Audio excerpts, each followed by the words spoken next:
They say she still roams the halls of the Ashthorne estate, pale as snow, lips red as blood, whispering her dead husband's name into the dark. Locals call her the vampire's widow, but no one really knows how she became that way until now. Part 1. Arrival at Ashthorne.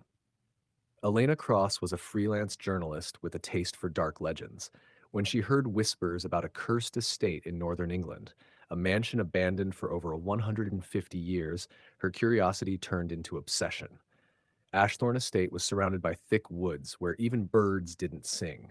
The iron gates groaned as she entered, camera in hand, her boots crunching the frost-covered ground.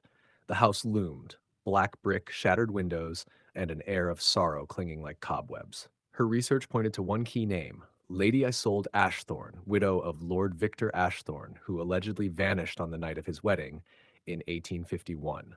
Locals claimed Isolde never aged. She was last seen in the early 1900s, beautiful, hollow-eyed, and whispering to shadows. No one dared step foot inside the manor, but Elena did. Part 2. Portraits and Blood. The manor was a graveyard of time, dusty chandeliers, broken furniture, and red velvet curtains torn like fresh wounds. In the dining hall, a grand painting caught Elena's eye. It showed Lord Victor, handsome, sharp-jawed, and beside him Lady Isolde. Her face was hauntingly pale, her eyes brimming with grief. But here was the horror. The paint on Victor's face looked fresh, wet, as if blood had been mixed in. And just beneath the painting, dried blood smeared across the floor, forming a single word, thirst. Chilled, Elena turned to leave, but the door slammed shut. A whisper echoed in the room. He never died. He just fed. Part 3. The Midnight Feast. Night fell fast at Ashthorne. Elena lit a few candles and set up her camera gear. She had intended to document the haunting. Instead, she was trapped. From upstairs, footsteps echoed. She climbed the grand staircase, flashlight trembling in her hand. At the end of the hallway was the bridal chamber, its doors ajar. Inside, everything was preserved. Dusty veils, a faded wedding gown, and a coffin in place of a bed. Elena backed away, but the lid creaked open. A pale figure sat up slowly. Lady, still stunning, still wearing her wedding dress. You came, she whispered. The candle, you lit it, didn't you? Elena nodded, horrified. Isolde smiled weakly. Then he'll come too. He always comes to the flame. Suddenly, the temperature dropped. Elena's breath fogged. From behind her, she felt a hand wrap around her shoulder. A male voice, cold and deep.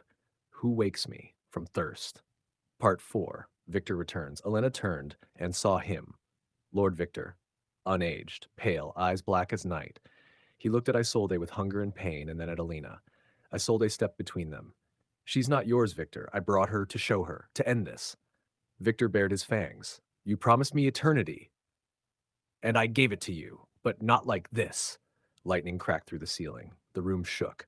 Elena stumbled backward as Victor lunged for Isolde, but she pulled a silver dagger from beneath her veil and stabbed it through her own heart. As she fell, Victor screamed, a sound not human. His skin burned, blackened, and cracked like old stone. He clutched Isolde's lifeless body. Not again. Not again. With a howl, he vanished in a burst of shadows. The candles blew out. Part 5. The Curse Remains. When Elena woke, it was morning. She was lying alone on the floor of the bridal chamber. The coffin was gone, the dagger too. But the portrait downstairs had changed. Now Lady Isolde was alone, smiling faintly. Victor's image was faded, as if time had finally caught up to him. Elena left the mansion that day, never to return. But sometimes late at night she hears whispers behind her. She lit the flame, she carries the thirst now. And when she dreams, her mouth aches for blood.